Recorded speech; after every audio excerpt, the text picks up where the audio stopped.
The secret to saying no without guilt or backlash. Brought to you by Lux von Zollern, the maker of exclusive garments for successful women, available at the website lvzprestige.com. Think Lux von Zollern when you wish to amplify your executive impact in high-stakes business environments. In a corporate world where yes often feels like the default response, saying no can feel like a revolutionary act. For women, especially, the pressure to be agreeable, helpful, and accommodating can make declining requests feel like you're setting off fireworks in a room full of people holding grudges. But here's the truth. Saying no isn't a crime. It's a necessity if you want to protect your time, energy, and sanity. The real secret? Saying no in a way that makes you look like a team player while setting firm boundaries. It's all about strategy, finesse, and maybe a little humor. Here's how to master the art of the graceful decline and make no your new favorite power move. Understand why saying no feels so hard. Let's start with the guilt. The root of our reluctance to say no often lies in a desire to be liked or a fear of being perceived as difficult. After all, nobody wants to be that person, the one everyone avoids because they've got a reputation for being uncooperative. But here's the thing. Saying yes to everything doesn't make you a hero. It makes you a doormat. And let's be honest, nobody remembers the doormat when they walk through the door. They just wipe their feet and move on. The first step to breaking this cycle is recognizing that no isn't selfish, it's strategic. Every time you say no to something unimportant, you're saying yes to your priorities. And trust me, your future self will thank you for it. The power of the polite preemptive strike. Sometimes, the best way to say no is to avoid being asked in the first place. This is where the preemptive strike comes in. For example, if you sense that someone's about to pile their work onto your plate, beat them to the punch.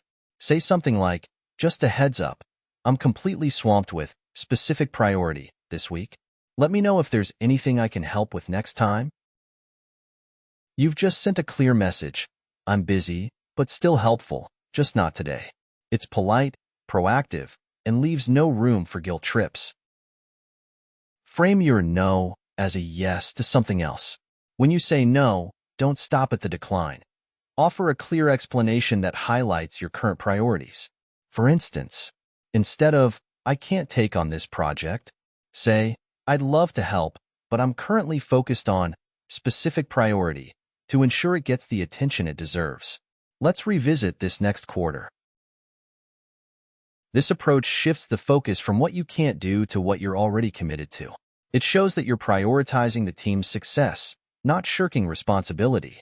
Mentioning a timeline, next quarter, after the launch, subtly reinforces that your no isn't personal, it's situational. Use humor as your secret weapon. Humor is a fantastic way to soften the blow of a no. It makes you approachable while still setting boundaries.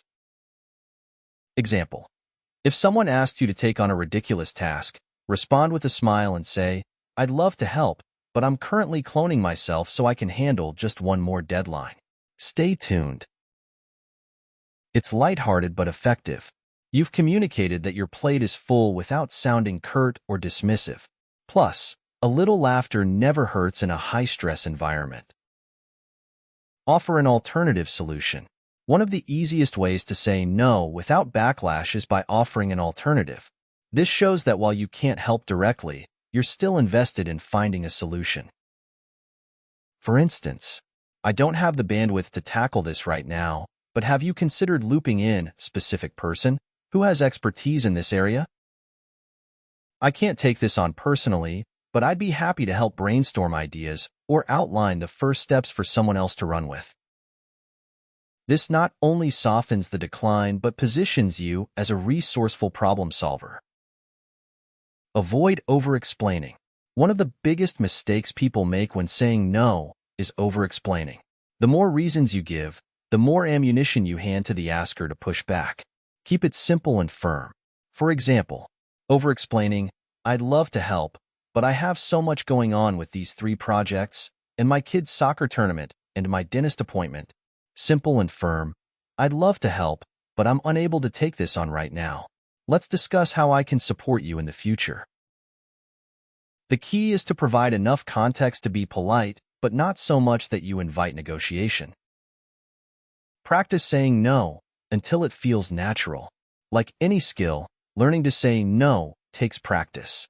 Start small by declining low-stakes requests, like opting out of the office coffee run or politely declining Karen's invitation to yet another meeting that could have been an email. With time, you'll get more comfortable setting boundaries, and those no moments will start to feel empowering instead of anxiety-inducing.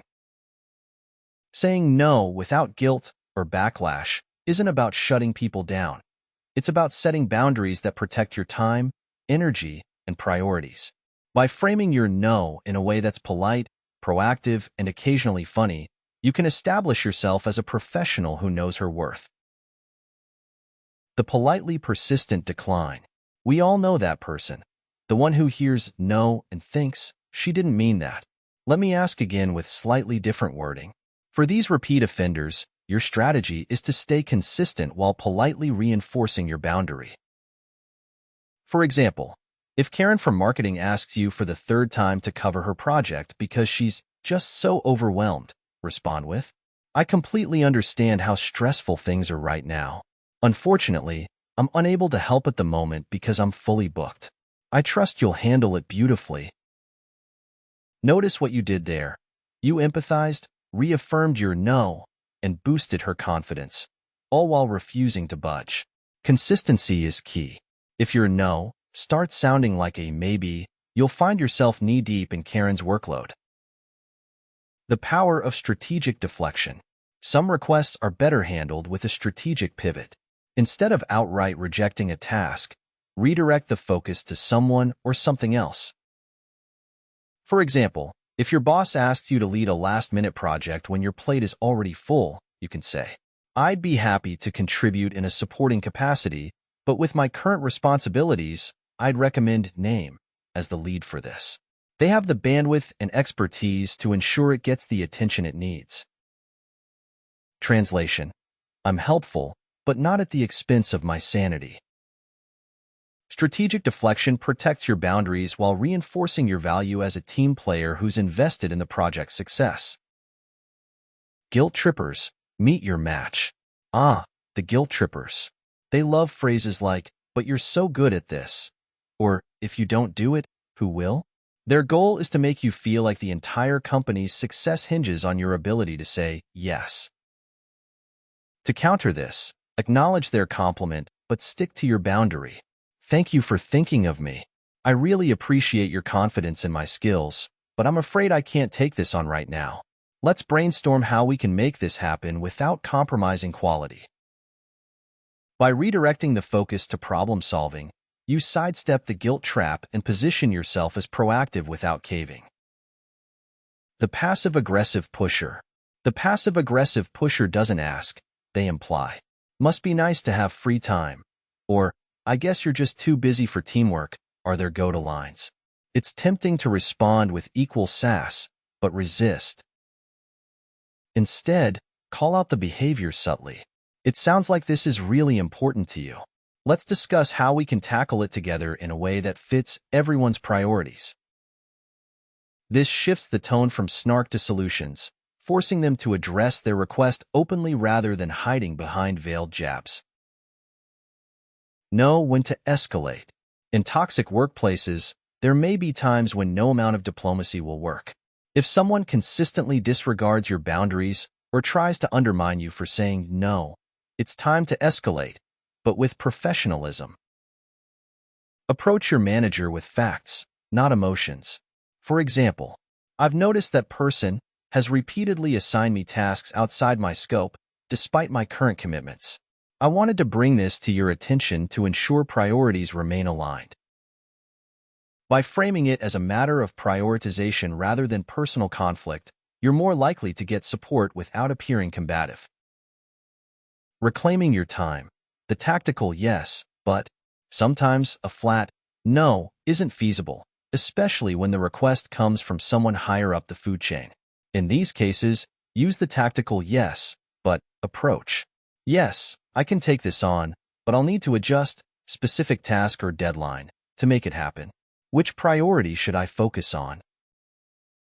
This puts the responsibility back on the requester to decide what's most important. Often, they'll realize their request isn't as urgent as they thought. Practice self-preservation with grace. Saying no without guilt is ultimately about self-preservation. You can't be effective if you're constantly overwhelmed, overworked, and resentful. Think of your boundaries as an investment in your future success. One way to reframe your mindset is to remind yourself that saying no to someone else is saying yes to yourself. Yes to your goals. Yes to your growth. Yes to maintaining the energy you need to show up as your best self. Be unapologetically assertive. There's a difference between being assertive and being aggressive. Assertiveness is about stating your needs clearly and respectfully, without over-explaining or apologizing excessively. For example, aggressive, "I'm not doing this, it's not my job." Assertive, "I'm unable to take this on right now due to my current workload. I recommend." Alternative solution. By staying calm, respectful, and solution-oriented, you protect your boundaries while maintaining your professional reputation. Celebrate your wins. Every time you successfully say no, without guilt or backlash, celebrate it. Saying no is a skill that takes practice, and every small victory reinforces your ability to set boundaries. Treat yourself to something that brings you joy, a fancy coffee, a mini shopping spree, or simply a quiet moment of gratitude for protecting your time. Learning to say no in a competitive, cutthroat workplace isn't just a skill, it's a form of self-care. By mastering strategies like consistent declines, strategic deflection, and assertive communication, you can protect your boundaries without damaging your relationships or reputation. Remember, saying no isn't about being difficult, it's about being deliberate. Every time you set a boundary, you're sending a powerful message. My time and energy are valuable. And that, my friend, is a message worth repeating.